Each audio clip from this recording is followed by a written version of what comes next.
नमस्ते मंडळी. तर मग आज निघालो होतो ठाण्याला आपल्या मित्रांना भेटायला. मग काय, कल्याणचा यो ब्रिज चढून अतिशय दमलो होतो. अजून तरी काही संपतच नव्हता. मग फास्ट ट्रेन पकडली CSMT आणि मग फायनली पोचलो ठाण्याला. आपली पब्लिक तर वाट बघतच होती. यो रित्या भाई आपला वन साईड असतो फुल टाईम आणि मग बाकी सायली वगैरे सगळे वाट बघत होती. आणि मग आपला भाऊ साई भाऊ आला लाजरा. आणि नेहमीप्रमाणे आजसुद्धा लेट झालं होतं त्याला.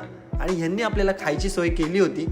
मग मस्त थोडासा खाऊन वगैरे घेतला आणि मग निघालो तलाव पालीला.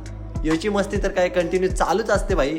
आणि मग फायनली येऊन पोचलो तलाव पालीला. आणि मग काय थोडासा मस्ती मजाक. आणि इकडे पाहू शकता तुम्ही कसला व्ह्यू होता. खूप सुंदर वाटलं, जरा मन रमलं होतं व्ह्यूमध्ये.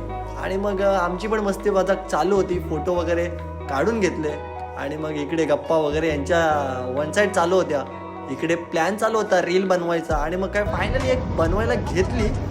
आणि मग बनवता बनवता मला यही तर तळ्यातच पाडला नसता. यो थोडासा वाचलो.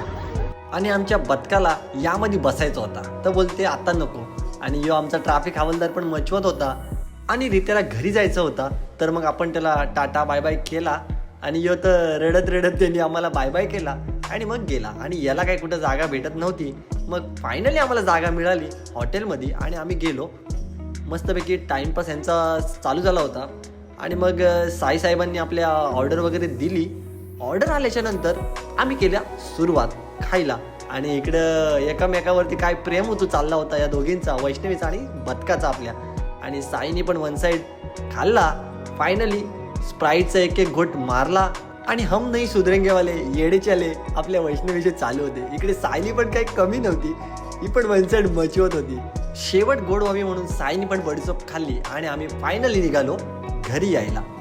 आजच्या पुरता एवढाच. आज मात्र खूप मस्ती केली. तर चलो भेटू परत.